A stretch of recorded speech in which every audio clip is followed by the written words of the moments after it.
You're fine. So you want to argue with that? That's why. Morning, Besides Robert. the fact that you guys steal our shoes, so we do. This is what you're saying also. Remember, it's I wouldn't go near your shoes. Your feet are too big. That's why your name is not phone. His name isn't Owen either. Where is a green bound come to being with Owen? After shtit, in Galicia, That's why sometimes I think Mel and I are related. you know, My family's name in Europe. When I came, was one part of my mother's home was Greenwood. That was her family, yeah. But the father's name in Europe was Vass.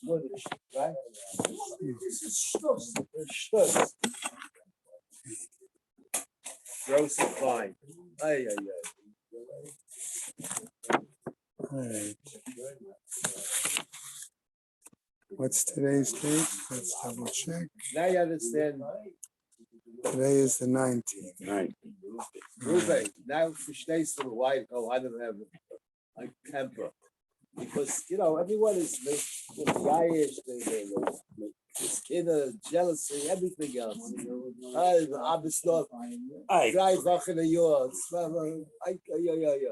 Kahanim today have all the problems, not benefits. Can't go to a lavaya. Can't marry. But don't get to burn cows.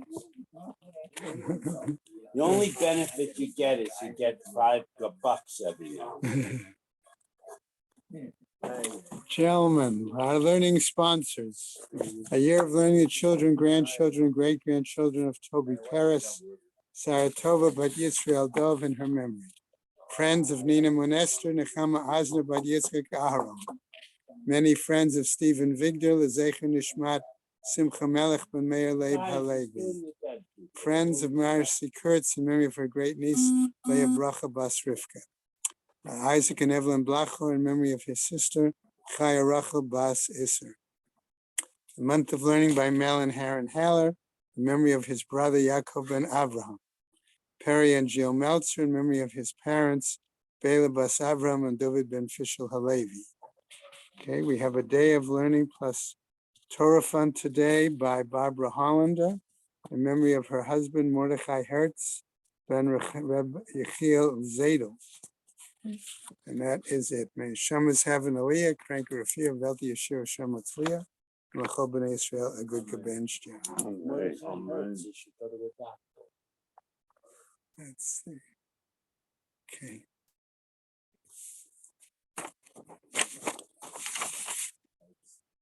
Okay.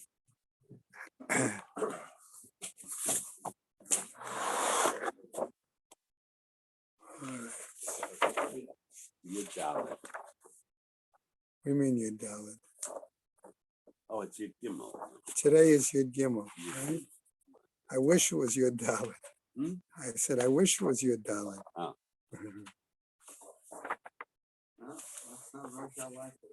Right. No, I'm on your Dalit. Okay. Okay.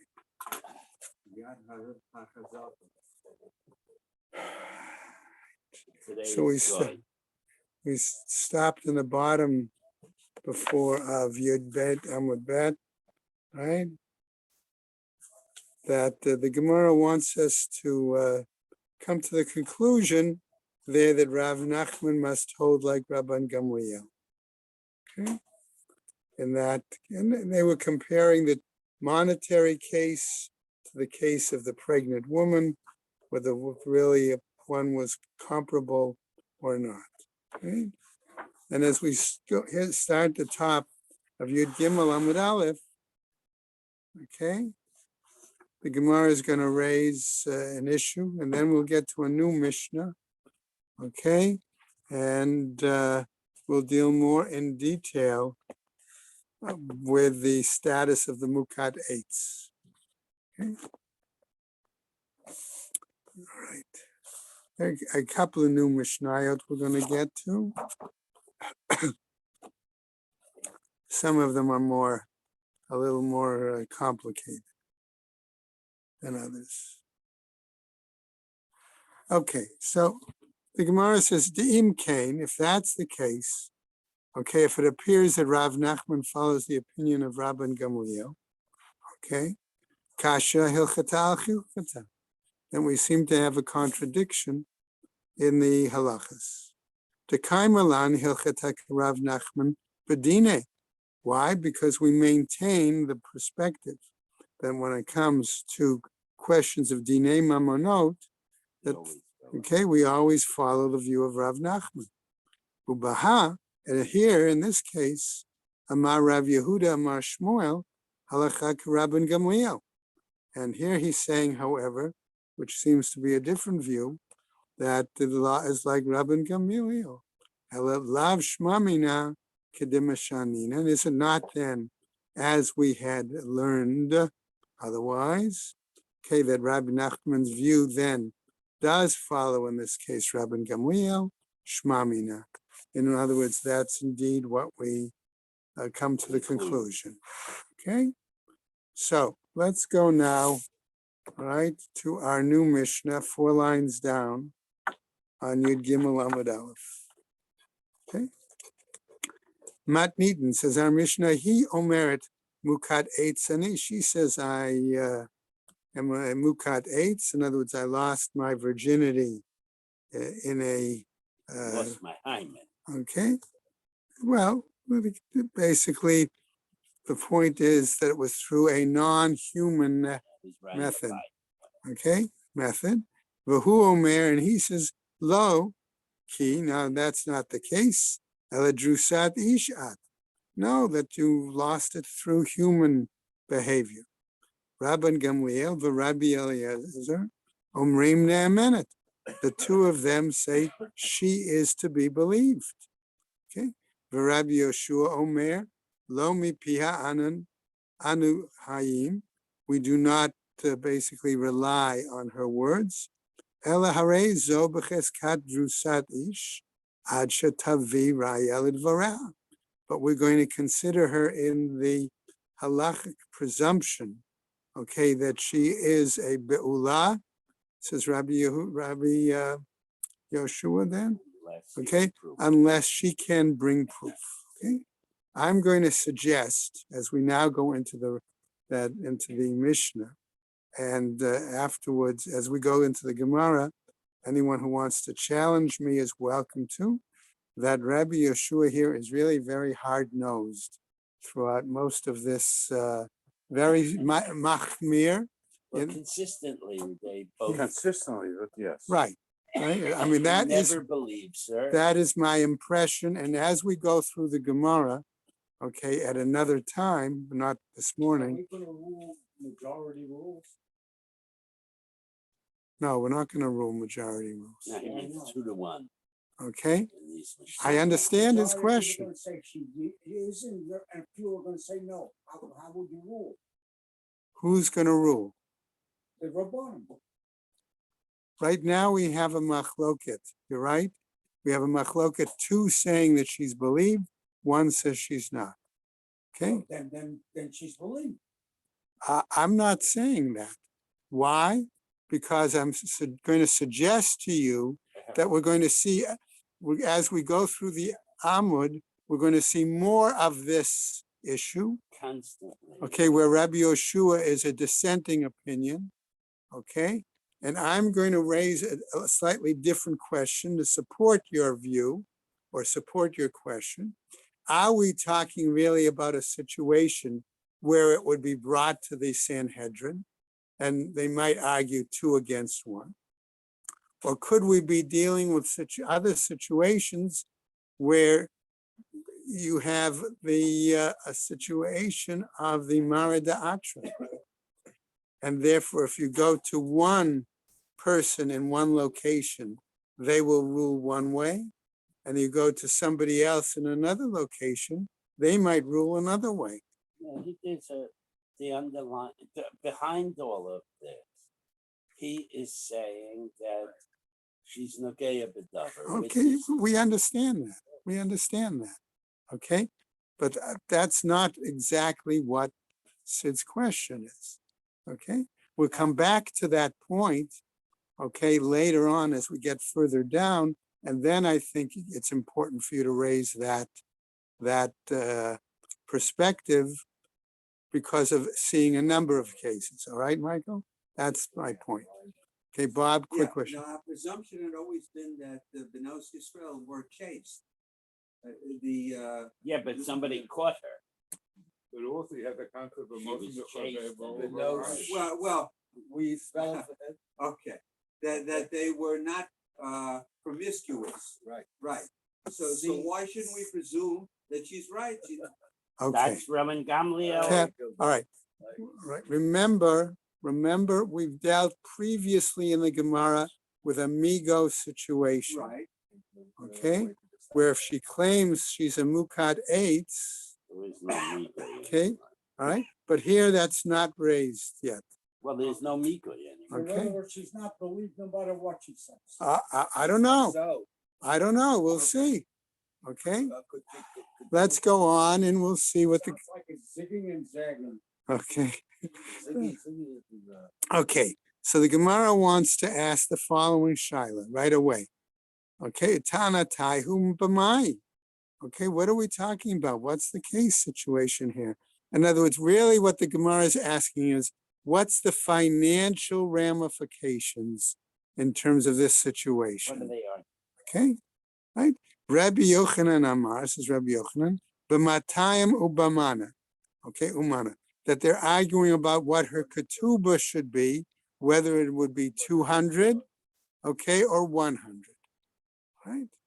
Rabbi Elazar Amar says Rabbi Elazar disagrees and says, what's the financial ramifications? B'mana v'lo klum. Whether she gets simply 100 or zip, nothing. Okay? Rabbi Yochanan Amar says Rabbi Yochanan b'matayim umana. Okay, notice the Gemara has to repeat what their arguments are and then present the rationale. Okay, Rabbi Yochanan saying that we have a case here of 200 or 100. Savala ka Rabbi Meir. Why? Because he holds like the view of Rabbi Meir. Okay, the Amar who said, and we repeat what Rabbi Meir's opinion was, Bein bahikirba, uvein lo hikirba, matayim. Okay, whether he was informed in advance or not informed in advance, okay, of her status as a mukat eitz. Remember, that's our basic question, right? Okay, matayim, it should be 200. The Rebbe Elazar Omer says, b'mana v'lo klum. And he argued, no, the situation is whether it's 100 or a zip. Savarla karabanan. And it would appear then that Rabbi Elazar holds like the view of the rabbis. In that earlier machloket, right, between Rabbi Meir and the rabbis, right? The Amrei, where they said, Bein hikirba, bein lo hikirba, whether he was informed and, in other words, was aware of her Mukat 8 status or not earlier, okay? Mana, it should be a mana, right? Now the Gemara clarifies. Establish it beforehand. What would they write in the Sukkah? They wouldn't put down 200 or 100. They would start off That's with what the argument. That's what their argument was between the rabbis and Rabbi Meir. So why would they put in 200 if they know Can- what some if would I- say? Because that was Rabbi Meir's If thing. I may. Yeah. The one of the questions is, if you think of it this way, if a woman lacks a hymen, she is called a ba'ula. I don't care whether she did or she didn't. She has a chazaka of being a ba'ula. Now, do they know that? That's what they're arguing That's about. the argument. The other position is, if she was with a man, she's a ba'ula, but the absence of a hymen does not change the fact, as Bob pointed out, that the typical girl doesn't fool around and she has a chazaka of being a basula. And the argument is, does the ruptured hymen overcome the chazaka?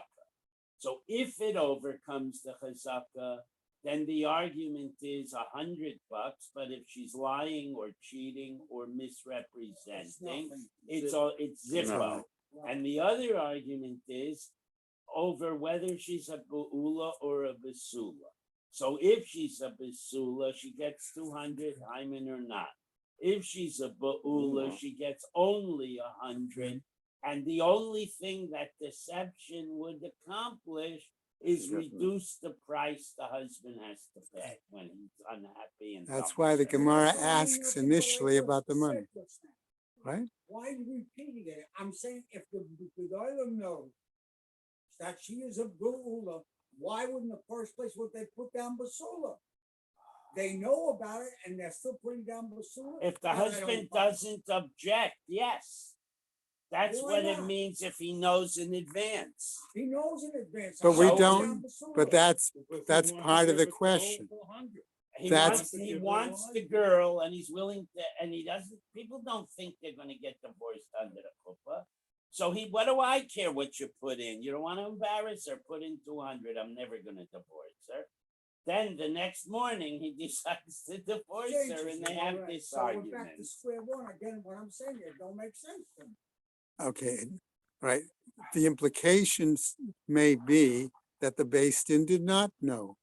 Okay, right, in advance, You don't usually tell the sofa. okay? Right, so what happens? This was talking about a situation where it's after the husband has, in other words, the next morning, the morning after the chuppah, that's when he's coming to the Beis Din. Right. And one of the questions they're going to ask him What did you is, she claims she's a mukad eitz. Did she inform you in advance? know? What did you know when? Right? So if he says, oh, well, in the 10th month of our engagement, now that it's the 12th, we got married in the 12th month. In the 10th month of the engagement, she came and told me, okay, that such and such thing happened to her.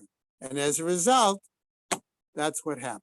But she has to have told him before the Eris. That's what okay. I don't know. I don't know. Because that's where the Mekachtas takes Ah, place. When he gives her the money, that's the Eris. And that's I'm where not he sure claims, that's- I gave you money on the basis. I'm not sure that you're a that's when virgin. it has to That's be the told. argument. I'm I not sure took- that that has to be the date. I entered, The Gemara said earlier didn't have to be that point. that's the only point that counts. I If don't he know. claims it's a Mekach Tais, it's Rabbi because he Green. gave her money or a ring or whatever on the basis of her being a virgin. And if she tells him in the 10th month, that's too late. That's not called knowing. Only I'm at not the- convinced. prior to Eris. I'm not That's the convinced. whole I want thing. to ask a question. Yeah. Is it always a monetary difference? Or Yeah, No, is the it sometimes a Gemara, halacha? yes, it's a monetary issue that they're trying to, that's what the Gemara is asking about, But it's never just a halach issue. right? Well, it is a Because- halakha. It is. It's- it they're is. connected. It could be a halacha It's issue. connected. If he goes to Besdin Thursday morning, it's because he's disappointed and he It's wants to the divorce. item, they're connected. It's a halachic issue because he was under the impression that he was marrying a virgin and was willing to pay X amount of money. So as it always ends up required. being a monetary It's- Yeah, it's No, always. combination. But if it wasn't because she's a mukas age, then it's because somebody had deal with her, and And that's then an she's intercourse. forbidden to It's a him. skila. Right? Then If she's she was forbidden into to- tachto. Okay, so it's a combination of the two. Kenny, he's not gonna be hanging around for 10 months without Eris. What? Oh, Huh. Yehuda, they did. It was The- very common. They How do you did. know this is in Yehuda? No, they did Erusin, and a year later They did the Nisuin. marriage. Yeah, Let's but- go back so- into the So Gemara. there was Eris already in place. Of course, and Okay. Erusin, So, but Erusin you- is when the Mekachtos would happen. That's right, but all along there was Eris. Well, There was one. We'll All right, see. Never mind. Could we just Okay. learn the Gemara? Bishlema Rabbi Elazar. We can understand the view of Rabbi Elazar. Lo ka'amar Rabbi Yochanan, that he didn't say it was the view of Rabbi Yochanan. Why? dekamoke la karabanan, because he's establishing this according to the view of the rabbis, right? Earlier. Okay, which we saw in the machloket between Rabbi Meir and the rabbis. Okay, Ela Rabbi Yochanan, ma'itama lo amar ka Rabbi Elazar. So what about Rabbi Yochanan? Why is it that he did not give the statement, the view of Rabbi Elazar? Kasavar must be that he's of the opinion, kansa b'cheskat betula v'nemtzeit be'ula yesh la k'tuba mana, that he must be of the view that if he brought her into his house on the presumption that she was a virgin and then discovers that she's not, okay, that therefore that ketubah amount should be 100. Okay. Hacha, hu ka'amar mana, vehi ka'amra mana. But here, okay, we have a situation, okay, where he claims the ketubah amount should be 100, and she, claiming that she's a mukat eitz, also is stating that the ketubah amount should be 100. Ma'ika bein ta'ana didei, the ta'ana dida. So the Gemara asks then, what is the difference between his claim and her claim? Bishlema la Rabbi Elazar. That's again acceptable according to the view of Rabbi Elazar. Hainu dikatani tarte. And that's the reason he teaches two examples, two situations. Chada, on the one hand, la'afuke midarami bar chama, to exclude the view of Rabbi Bar Chama. Okay? Vechada, and another, la'afuke midarav Chia bar Avin. Okay? Amar Rav Sheshet, to exclude the view of Rav Chia bar Avin in the name of Rav Sheshet. Okay? Those two examples. Right? Right? Ela Rabbi Yochanan Tarte. If that's the case, okay, right, in a second, Lamali, okay, if that's the case with regard to Rabbi Yochanan, okay, we really need two examples. Why are we having those regarding his view? Chada lo diacha kocho de Rabban Gamliel. On the one hand, it's to show the strength of the view of Rabban Gamliel, because he said when she says she's a mukad eitz, she's to be believed, right? V'chada lo diacha. And also when she said she was raped. Okay, kocho de Rabbi Yoshua. And in the other case, it's also to show the strength of Rabbi Yoshua's view. Okay, kamaita lo diacha kocho de Rabbi Yoshua. The earlier case is to show us the strength of Rabbi Yoshua. How? The afal gav, the ikala memar migo, that even though it's possible in that case that she could use the argument of migo, okay, lo mehemna, that she's not believed, okay, but traita, in the latter case, lahodiacha kochod Rabban Gamliel, to show you the strength of Rabban Gamliel's position, namely the afal gav de lekala memar migo, that in this case, even though she does not have a migo argument that she could use, mehimna, nevertheless she is believed. Okay, that's the point. All right, let's go on to our new Mishnah. Okay, in this Mishnah, we're going to see again a couple of scenarios. Case number one in the Mishnah. Mra'uha, there were people who saw her midaberet im echad. Okay, she was talking with somebody, and we're going to need to clarify the term midaberet momentarily. Va'amru la, and they said to her afterwards, Mati shel ish zeh. Okay, what's the status of this fellow you were? What? What kind of person? What's the status of this fellow that you were, in quotes, talking with? Okay, ish ploni v'kohenhu. He says he was Mr. So-and-so, and he happened to be a Kohen. Okay? Rabban Gamliel v'Rabbi Elazar omrim, the two of them say, ne'emenet, she is to be believed. Okay? Right? Next, however, Rabbi Yoshua Omer, Lo mipia anu chayim. We don't rely on her words. Ela harei zo b'chezkat be'ula, but we assume that she is in the status of a be'ula. Okay, Linetin ulamamzer. Okay, not only that, but she's been having some sort of a relationship, I'll use that word for the moment, okay, with somebody who's a low class status, just the opposite. He's a natin, he's a water carrier.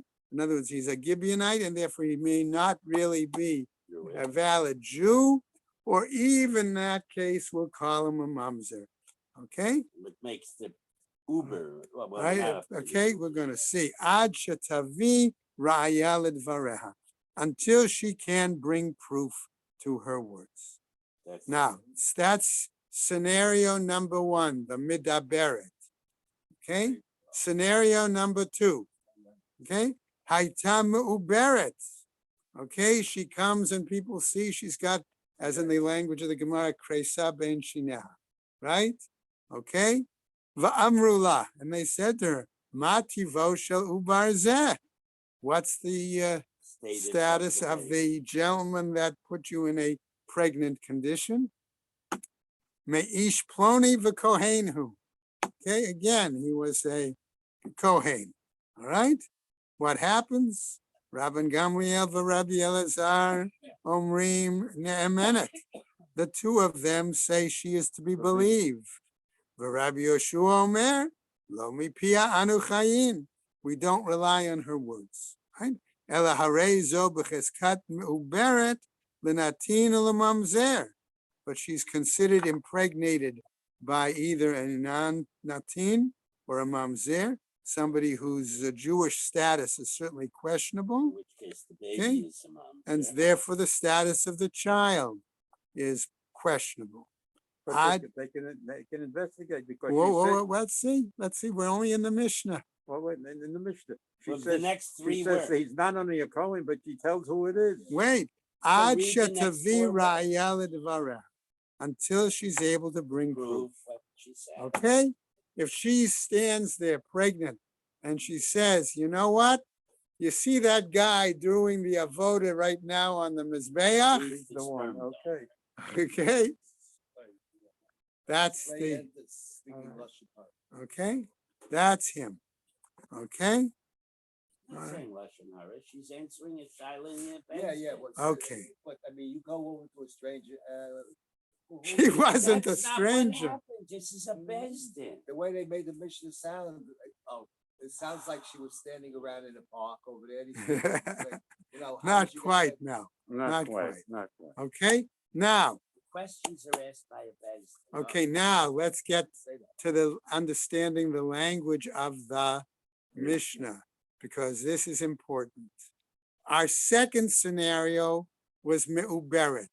It was very clear she was pregnant. Talking didn't do it. Okay? In other words, it was clearly that there was a sexual act. Our first scenario in the Mishnah uses the language medaberet, and therefore that's problematic. And therefore the Gemara is going to initially ask the important question, my medaberet, what do we mean they were, quotes, talking? Zeiri Amar says, Zeiri Nistara, they were secluded. I use that phrase for the moment. Rav Asi Amar Niv'ala.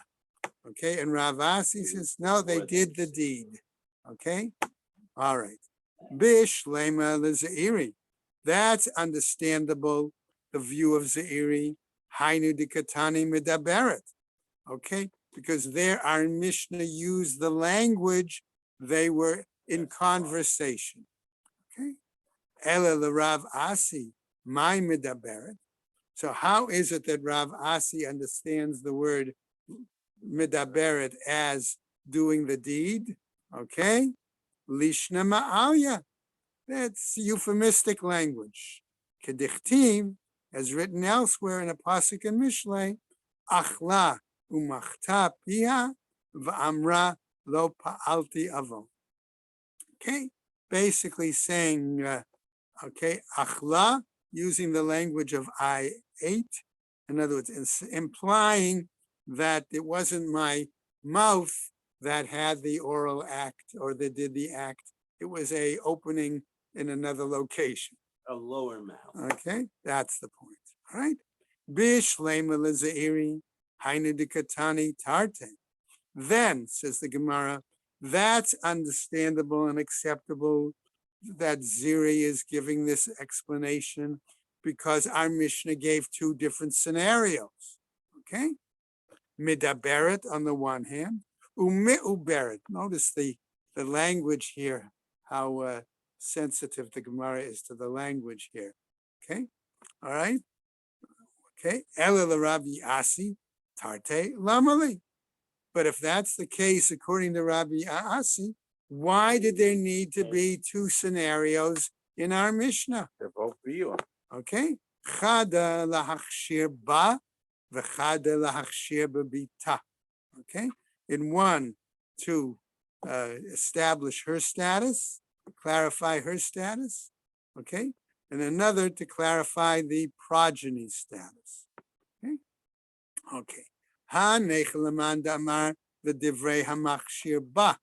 That's acceptable, the view of Rabbi Asi in terms of his argument to clarify and to validate her status. Okay? Machshir bebita. And that's Okay. All right? In regard, right? The second case. Ela lemanda amar levdivrei hamachshir ba posel bebita. But according to those who might argue with Rabbi Asi in this situation, and says, fine, it clarifies her status, but it doesn't clarify the status of the daughter or of the progeny. Ma'ikil, what are you going to say? Rav Asi savar kemanda amar ledivrei hamachshir ba machshir babita. My argument would simply be that Rav Asi holds, according to the view, that we have two stories, namely to clarify the status of her and the progeny.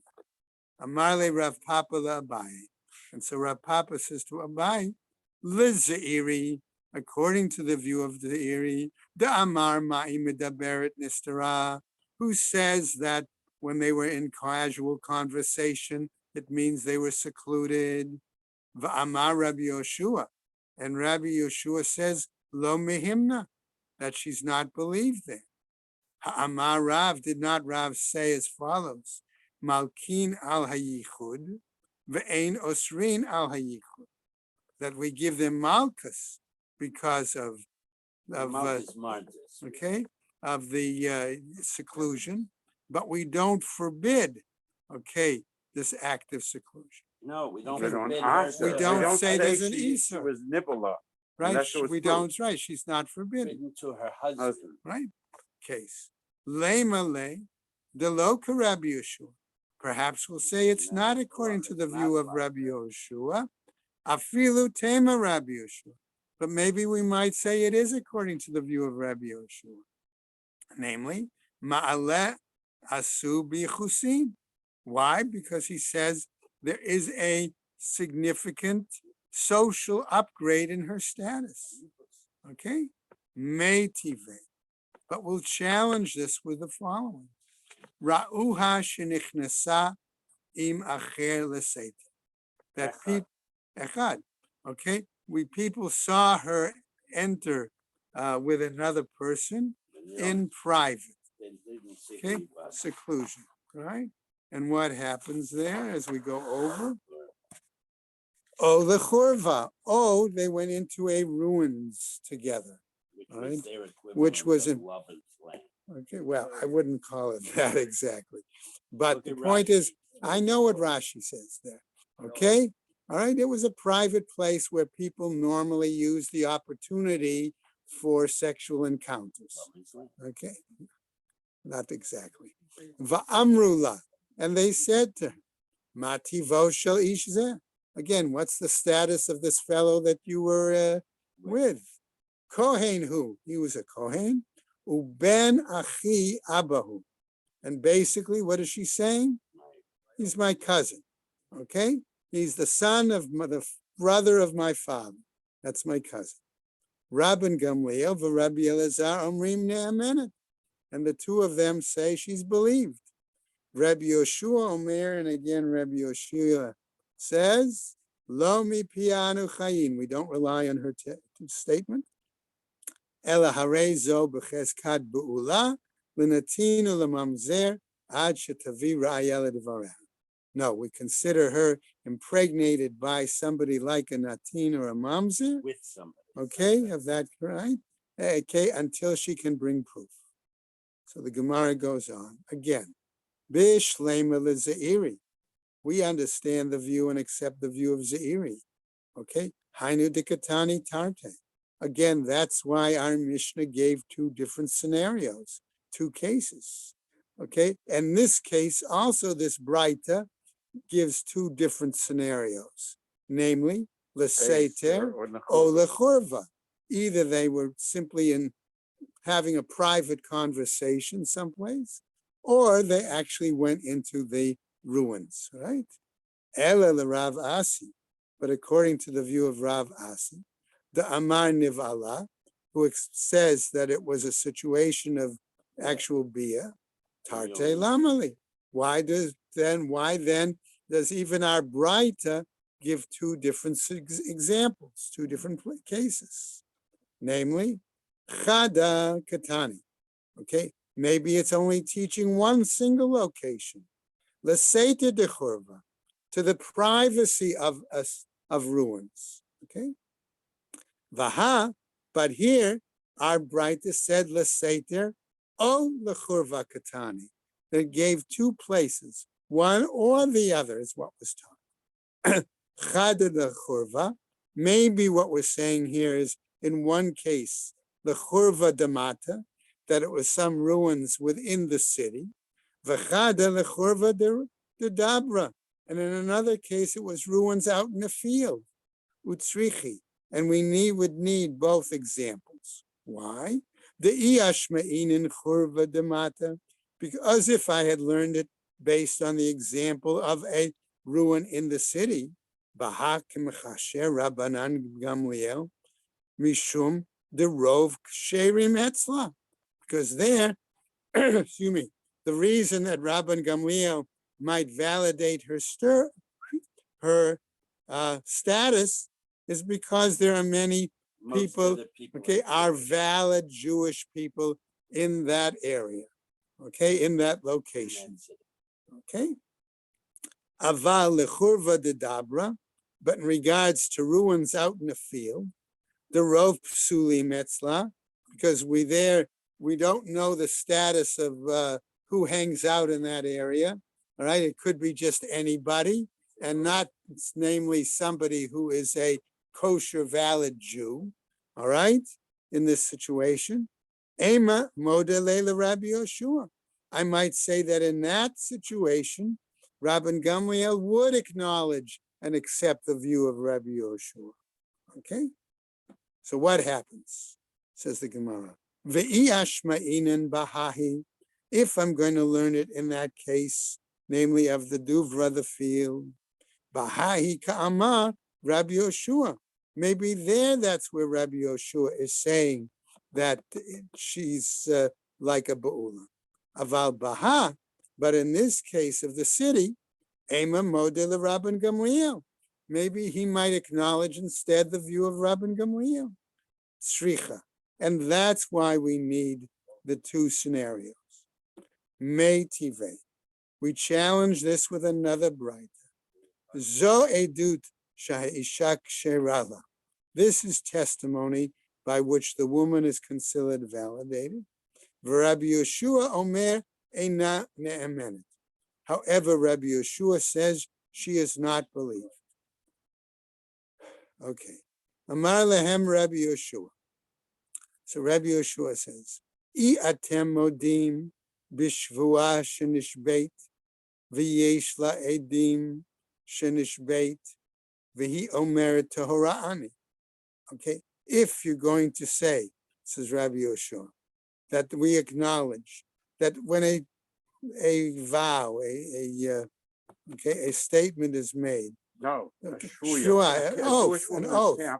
who's captured, a captive. A Captive? Shvuya. Oh, okay, Shvuya, okay. a captive, a All right. Jewish woman who's Okay, captive. if you're going to say that regarding the status of a woman who's a captive, all right, who's been taken captive, v'yesh la edim shenishbeit, and she has witnesses that she was a captive, v'hi omeret tahora ani, and she still claims that she is Nobody pure, No, she was right? not violated while she was She'eina captive. ne'emenet.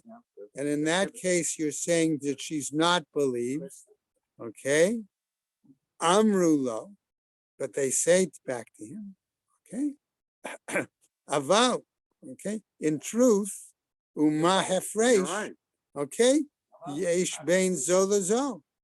What's the difference then between that situation and this situation? Of the chorban. Okay? Namely, lezo yesh edim. Okay, in that situation of the captive woman, there are witnesses. Lezo ein lo edim. And in this case of the churva, there are no witnesses. Amar lehem, he would say, Rabbi Yeshua would say back to them, Af lezo yesh edim, sheherei krisa ben shineha. Yeah, there's witnesses. Look at her stomach. Okay, all right. Amrulo. So they respond back to Rabbi Yoshua. Rov, okay, Ovdei Kochavim or Goyim, Prutzim ba'arayot. We make the assumption, says, that most Gentiles, okay, are licentious. Okay? Amar lehen, and yes. Why? Apotropus the arayot. I'm going to translate that as that there is no steward, which is the direct translation, but here there's no authority to prevent them. There's no supervision. There's all right. Nobody to prevent them from carrying out sexual activities. B'med dvarim amorim. What are we talking about? Be'edut isha begufa. We're talking about testimony on the woman on her own self. Aval edut isha bebita divrei hakol havlad shtuki. But according to any testimony regarding her progeny, everybody is in agreement that that progeny is in the status of a shtuki, okay, a fatherless child. And therefore, that child is a safek mamzer. Okay. Okay. Ma'ika amar laho. Okay. So what is it then to say there? U'ma'ika amar lei. And what can they say to him? Hachi ka'amre lei. This is what they're saying to him. Okay. Namely, the following. All right. Namely, hashavatenu. Okay. Al ha'me'uberet. Okay. Our response then in regards to the pregnant woman, ma tashivenu al hamidaberet.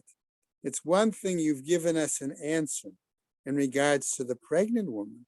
What kind of an answer can you give us on the earlier scene in our Mishnah of that they were in quotes conversation? Amar lehem. He said to them, midaberet hainu shvuya. The status of the conversation, in quotes, is similar to that of the woman who was captive, right? Amrulo, and they said to him, Shani Shvuya, the status of a captive woman is different. Derov of de kochavim prutzim ba'arayote. Why? Because we assume she was captive by, I don't know, non-Jewish pirates, let's say. Okay? And they are going to take advantage of her physically. Okay? The rove of de kochavim prutzim barayote. Right? That's what we're saying. Amar lahem. Okay, but he would then say to them, Ha name kevan de istater. Since in that situation she would there be prohibited. Ain apotropos. Right? Is taught there because she was in forced. Hiding this tasit from the word stira, hiding. Same word. Right. Shinistru. Archibald said the word means shinistru. Okay. All right, I didn't have that in my text. Ein apotropos la'arayot. In Here- other words, the more saying, once she's in hiding, there's nobody's telling him don't do this act. That's what the more saying. Okay, I didn't have that, and the Koran didn't explain it that way. I'm just telling you. I mean, I'm just Okay. telling you what that, but that's what the I word. see what the language is. I'm Right. just saying it. Okay. Right. In other words, it's basically, in other words, since there was no one to prevent any action, So once they're alone, okay, right. so therefore the assumption is that they did the act. Right. That's the That's point. what the more saying. And if Right. she wasn't That's hiding, how, Right. if it was Koran actually explained. as hiding, right? so nobody. Well, could do it action didn't also. trigger, right? Right. Right. Katani mi hatarte. But the Gemara says, hold on a second. Our text nevertheless taught two examples. Midaberet uberet. One was that they were quotes talking, the other that they were pregnant. Tiyuvta derav asi tiyuvta.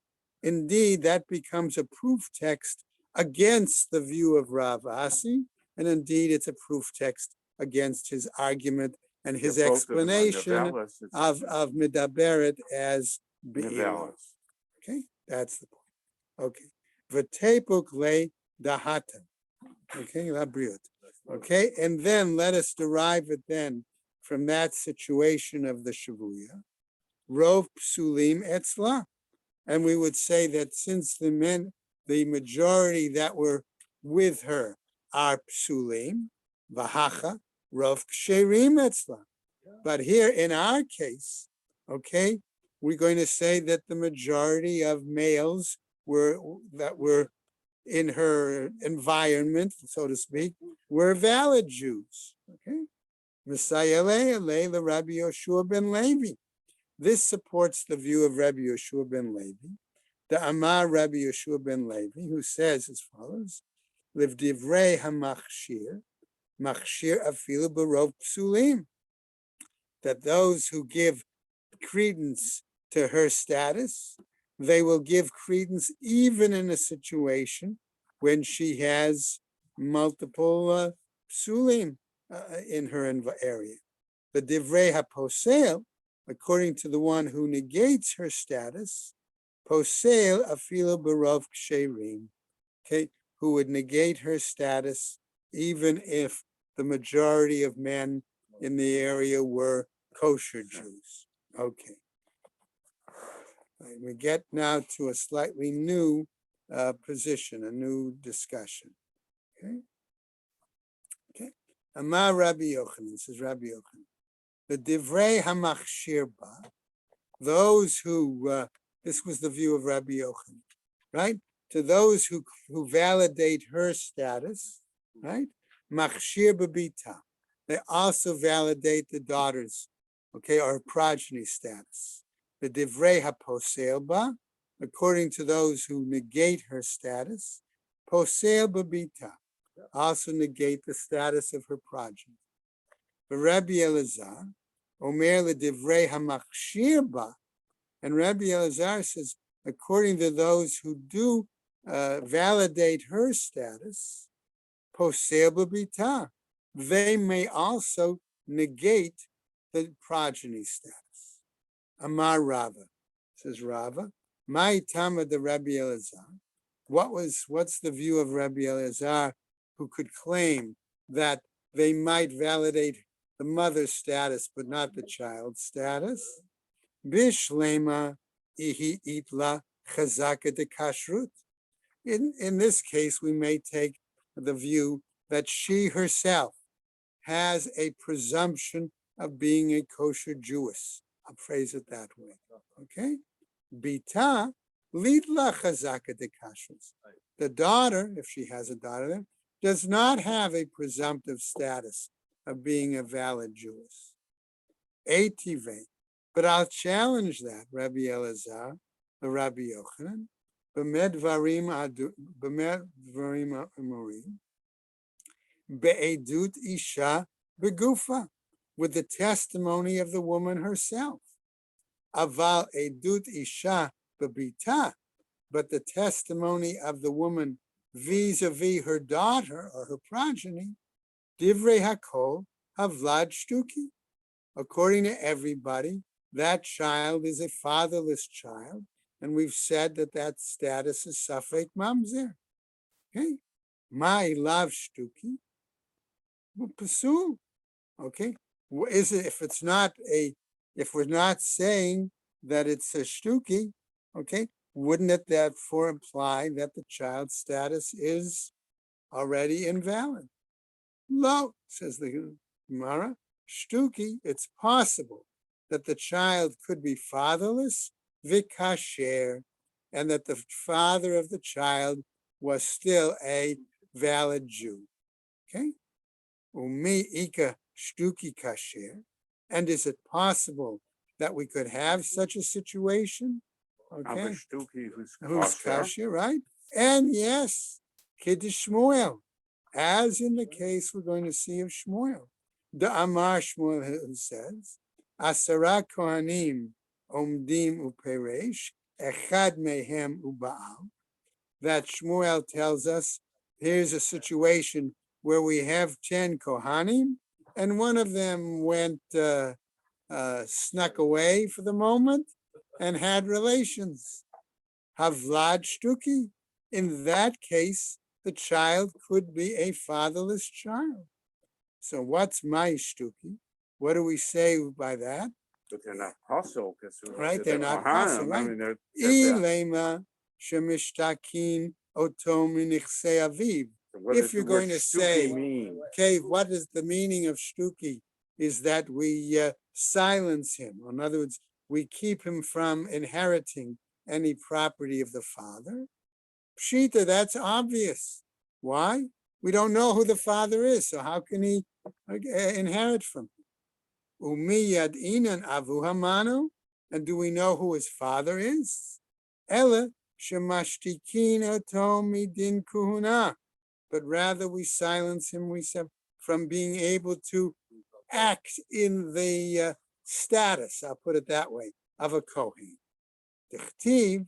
But it's written, says the Gemara tells us, V'haita lo ulazaro acharav brit kuhunat olam, which tells us that in regards to a kohen, his progeny should have ongoing status always to serve. That he's a kohen if the father knows that. That's what the pasuk is telling. V'haita lo. The Zaro Acharav, that it's to him and his progeny. Right. Okay, Brit Kuhunat Olam. Okay, it doesn't specifically tell me that the father has to acknowledge. Right? Name now the next part. Misha Zaro Miuchas Acharav. That's what the Gemara is interpreting it.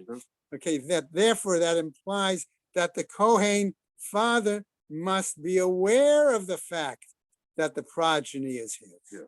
That's how we understand the right. That's how we understand right. the verse. Yatsa zeh she'ein zaro miyuchas. Therefore, that excludes a progeny where there is no direct connection to the father. No, we know who which one. We don't know who the father is. Okay, so what's the point here? Hahu arus va'arusato. Maybe they were. No, this is a separate case. Right? There was an oris in his arusa. Okay, we have a situation of somebody engaged, a couple engaged. Right. The atu lakame de Rav Yosef. It's interesting that I'm just saying current Stenzels did not bring this per se as a separate case. All right. Okay, the atu lakame de Rav Yosef, and the arusato was pregnant. Okay, right. They came before Rav Yosef. Right, he amra mine, and she said it's his. Vahu amar, and what did he say? Ein minai. Okay, and he said it's not mine. Minoi, it's from me. Okay, he acknowledges minoi. Ein minoi. Okay, yes, it's from me. I thought minoi. Right, it's from me. Amar Rav Yosef Lamai nichushla. Okay, and that's where we're going to stop. Okay, right? What is he saying? That does he imply that he's acknowledging it?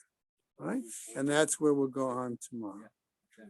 Okay, it has, in other words, conscience saw this as a slightly different scenario, but still based and connected on the other.